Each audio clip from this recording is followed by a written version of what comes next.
वो कहाँ है वो खालिद जहांगीर साहब? उनसे सवाल क्यों नहीं पूछा गया कि आपके दौरे हुकूमत में जब आपका टेन्योर चल रहा था JKSSB में, तो इन्होंने ब्लैक लिस्टेड कंपनीज को यहाँ पे लाया। पहली जो कंपनी थी यहाँ पे मैरी ट्रैक, उसने यहाँ पे चोरी की, और उसके बाद फिर से एक ब्लैक लिस्टेड कंपनी को लाके हमारे माथे पे इन्होंने चिपकाया है। खालिद जहांगीर साहब जो JKSSB के चेयरमैन थे, वो बार बार मीडिया पे आते थे और बोलते थे हम फेयर तरीके से एग्जाम करवाते हैं, ट्रांसपेरेंट तरीके से एग्जाम करवाते हैं, और बोलते थे कि मेरिट किसी का लिहाज नहीं करता है। डकैती है, सीधी डकैती है यहाँ पे गवर्नमेंट जॉब्स के ऊपर। उसी को यहाँ पे गवर्नमेंट जॉब मिलता है जो 20 लाख 25 लाख रुपया इनके हाथों में थमाता है, उसी को यहाँ पे गवर्नमेंट जॉब मिलता है। और जो लड़का बेचारा लाइब्रेरीज में बैठा है, घर में बैठा है पिछले 3 साल से, उसको रगड़ा खाना पड़ रहा है। कैसे हम ट्रस्ट करें? उन्होंने हमारे पीठ पे खंजर घोंपा है। 3-3 साल से हम पढ़ रहे हैं, 4-4 साल से हम पढ़ रहे हैं। फिजिकल प्रॉब्लम्स हो गई, हमें मेंटल प्रॉब्लम्स हो गई है, ट्रॉमा हो गया। साथ साथ हम देख रहे हैं कि जम्मू कश्मीर में अनएम्प्लॉयमेंट क्राइसिस बढ़ रही है, जिसकी वजह से जम्मू कश्मीर के युवा में बहुत सारा डिप्रेशन पाया जाता है, और बहुत सारे नौजवान सड़कों पे आ रहे हैं, अपनी नाराजगी जता रहे हैं। एक तरफ से अगर सेंट्रल गवर्नमेंट बुलंद बांग दावे कर रही है कि हम जॉब क्रिएशन पॉलिसीज ला रहे हैं जम्मू कश्मीर में, मगर इन सब पॉलिसियों को अमली जामा नहीं पहनाया जा रहा है, या ऐसा कुछ भी हमें देखने को नहीं मिल रहा है। जिस तरीके से हमने पिछले कई दिनों से देखा कि बहुत सारे अजला में जब से JKPSI का पेपर लीक हुआ है, तो बहुत सारे अजला में हमने देखा कि एस्पिरेंट्स ने बहुत सारे मुजाहरे किए और जगह जगह उन्होंने प्रदर्शन किया। मजीद हम इन्हीं से बात करेंगे और उनके तासुरात जानने की कोशिश करेंगे। मैं आपका नाम जानना चाहूंगा। मेरा नाम नदीम रफीक खान है। नदीम, एक तरफ से हम देख रहे हैं कि सेंट्रल गवर्नमेंट बुलंद बांग दावे कर रहे हैं कि हम जम्मू कश्मीर में जॉब क्रिएशन पॉलिसी ला रहे हैं, मगर हम आए रोज देख रहे हैं कि JKSSB के एस्पिरेंट्स सड़कों पे आ रहे हैं, प्रोटेस्ट कर रहे हैं। आखिर इसके पीछे क्या कारण है? मैं आपके माध्यम से बोलना चाहूंगा कि जो JKSSB के जो एस्पिरेंट्स है जम्मू एंड कश्मीर के, ये तकरीबन 2.5 लाख एस्पिरेंट्स हैं, और ये एस्पिरेंट्स 2020 से सड़कों पे निकल के इनके जो दावे हैं उनको झूठा साबित कर रहे हैं। लेकिन मीडिया के चैनल से, बाकी माध्यम से हमने गवर्नमेंट तक ये बात पहुंचाने की कोशिश की कि जो आपकी गवर्नमेंट इंतजामिया है यहाँ पे, वो जो दावे कर रही है, वो ग्राउंड पे वो कहीं पे वो दावे जो हैं वो दिखते नहीं हैं।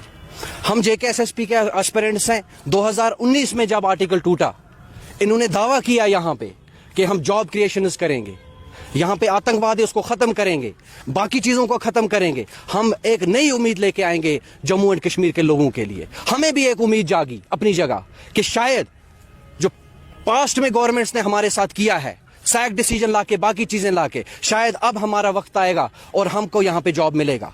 2019 के बाद हम प्रिपरेशन करने के लिए बैठे, और पहले एग्जाम होता है JKPSI और फाइनेंस का।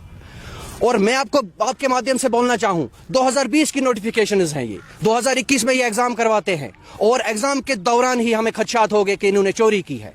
और जब एग्जाम का रिजल्ट आता है, उस रिजल्ट ने यहाँ पे पूरे जितने भी एस्पिरेंट्स हैं उनको हिला के रख दिया कि चोरी यहाँ पे जो है डकैती है, सीधी डकैती है यहाँ पे गवर्नमेंट जॉब्स के ऊपर। उसी को यहाँ पे गवर्नमेंट जॉब मिलता है जो 20 लाख 25 लाख रुपया इनके हाथों में थमाता है, उसी को यहाँ पे गवर्नमेंट जॉब मिलता है। और जो लड़का बेचारा लाइब्रेरीज में बैठा है, घर में बैठा है पिछले 3 साल से, उसको रगड़ा खाना पड़ रहा है। इन्होंने ब्लैक लिस्टेड कंपनीज को यहाँ पे लाया। पहली जो कंपनी थी यहाँ पे मैरी ट्रैक, उसने यहाँ पे चोरी की, और उसके बाद फिर से एक ब्लैक लिस्टेड कंपनी को लाके हमारे माथे पे इन्होंने चिपकाया है। उस ब्लैक लिस्टेड कंपनी को यूपी में, केरला में, कहां नहीं ब्लैक लिस्ट किया गया कि नहीं जी आप हमारी स्टेट्स में एग्जाम नहीं करवा सकते, आप दफा हो जाइए यहां से। और उस ब्लैक लिस्टेड कंपनी को यहां पे लाके हमारे माथे पे चिपकाया और उसी से एग्जाम करवाया। 30 तारीख को इन्होंने नोटिफिकेशन निकाली, 30 तारीख को कि आपका जो आंसर की है वो 30 तारीख को आएगी, लेकिन 28 तारीख को जिस दिन नोटिफिकेशन आती है, उसी दिन लिंक जो है वो लड़कों के पास पहुंच जाता है। बोलने का साफ तौर पर ये मतलब है कि पेपर्स लीक होते हैं। हाँ, आखिर ये कैसे पॉसिबल है कि पेपर्स लीक होंगे? वो तो सर साबित हो गया ना जब JKPSI और फाइनेंस के पेपर्स लीक हुए। दूसरी भी मैं आपको बात बोलना चाहूंगा, जब JKPSI और फाइनेंस का पेपर लीक हुआ, CBI के द्वारा जांच की गई, और CBI ने ऑफिशियल ये किया कि 71 प्लेसेस पे, 71 जगहों पे हमने रेड की, और बहुत सारे नाम जो है FIR में उन्होंने एक पब्लिक की एक डॉक्यूमेंट, और वहां पे बहुत सारों के लोगों के नाम थे। लेकिन अफसोस के साथ कहना पड़ रहा है कि जब हम परसों JKPSI के पेपर में बैठे, वही लड़के जिनके नाम वहां पे FIRs में हैं, वही हमारे बगल में बैठ के हमारे साथ एग्जाम दे रहे थे। हालांकि इनकी तरफ से दावा किया गया था कि हम इन लड़कों को डिबार करेंगे, इनको बाहर करेंगे। बहुत सारे ऑफिशियल्स के नाम आए, JKSSB के ऑफिशियल जो KS ऑफिसर्स हैं, उनके नाम आए FIR में, उनके ऊपर कोई भी अभी तक कार्रवाई नहीं हुई है। खाली जहांगीर साहब जो JKSSB के चेयरमैन थे, वो बार बार मीडिया पे आते थे और बोलते थे हम फेयर तरीके से एग्जाम करवाते हैं, ट्रांसपेरेंट तरीके से एग्जाम करवाते हैं, और बोलते थे कि मिनट किसी का लिहाज नहीं करता है। वो कहाँ है वो खाली जहांगीर साहब? उनसे सवाल क्यों नहीं पूछा गया कि आपके दौरे हुकूमत में जब आपका टेन्योर चल रहा था JKSSB में, तो इतने बड़े बड़े जो यहाँ पे हुए। दूसरी बात मैं आपको बोलना चाहूंगा, जो पंचायत अकाउंट असिस्टेंट का एग्जाम हुआ, JKSSB ने जो पंचायत अकाउंट असिस्टेंट का एग्जाम करवाया, पहला exam after the abrogation of article 370, उसके बाद जो पंचायत अकाउंट CBI ने ये दावा किया कि 31 शीट्स हमने पकड़ी, उसकी भी 31 शीट्स हमने पकड़ी, उसके ऊपर भी इन्होंने कोई कार्रवाई नहीं की। कहने का मकसद ये है कि 2019 के बाद जो भी रिक्रूटमेंट यहाँ पे इन्होंने की, उसमें चोरी है, धांधली है, और इन्होंने अभी भी उस चोरी और धांधली का जो दामन है वो नहीं छोड़ा है।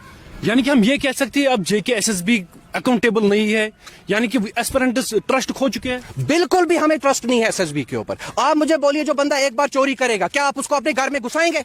नहीं घुसाएंगे। SSB ने JKSSB ने JKPSI में भी चोरी करवाई, फाइनेंस में भी चोरी कराई, JEE में भी चोरी करवाई, उसके बाद पंचायत अकाउंट असिस्टेंट है उसमें भी चोरी करवाई, और उसी JKSSB के कैसे हम ट्रस्ट करेंगे? कैसे हम ट्रस्ट करें? उन्होंने हमारे पीठ पे खंजर घोंपा है। 3-3 साल से हम पढ़ रहे हैं, 4-4 साल से हम पढ़ रहे हैं, फिजिकल प्रॉब्लम्स हो गई हैं हमें, मेंटल प्रॉब्लम्स हो गई है, ट्रॉमा हो गया है हमें, लेकिन वो टस से मस नहीं होती है। गवर्नर इंतजामिया ऐसे प्रिडिक्ट कर रही है, लोगों को ऐसे दिखा रही है जैसे यहाँ पे बहुत ज्यादा डेवलपमेंट हो गई है। ग्राउंड पे आके देखो लड़कों की हालत क्या है, कैंडिडेट्स की हालत क्या है। इकोनॉमिकली हम बिल्कुल पिछड़ रहे हैं 2019 के बाद। ट्विटर चलाना और ग्राउंड रियलिटी में जमीन और आसमान का फर्क है। ट्विटर हैंडल अगर आप उनका देखेंगे तो आपको यह पता चलेगा कि जम्मू एंड कश्मीर में 2019 के बाद बहुत ज्यादा डेवलपमेंट हुई है। इतनी ज्यादा हुई है जो 1947 से नहीं हुई थी। लेकिन जब आप ग्राउंड में जाएंगे आप देखेंगे कि यहाँ पे बिल्कुल भी कुछ भी डेवलपमेंट नहीं हुई है। हम जो हैं, हम एस्पिरेंट्स हैं, हम पढ़े लिखे हैं, हमने बहुत अपनी जिंदगी का एक कीमती वक्त जो है पढ़ाई में लगाया हुआ है, और पिछले 3-3, 4-4 साल से हम लाइब्रेरीज में बैठे हुए हैं, इस वजह से कि हमें किसी ना किसी जगह पे एडजस्ट हो गए। जब स्कैम हो रहे हैं, मैं आपको बोलूं, अपनी बात पे अगर बोलूं, अगर स्कैम नहीं होगा और मुझे पता चलेगा कि नहीं मैं इसके काबिल नहीं हूं, मेरे में क्षमता नहीं है किसी एग्जाम को क्रैक करने की, मैं कोई और काम करूंगा, मैं मजदूरी करूंगा, मैं बिजनेस करूंगा। लेकिन जब स्कैम पे स्कैम हो रहा है, यहां पे किसको पता है कि मैं जो हूं मुझ में क्षमता है या नहीं है।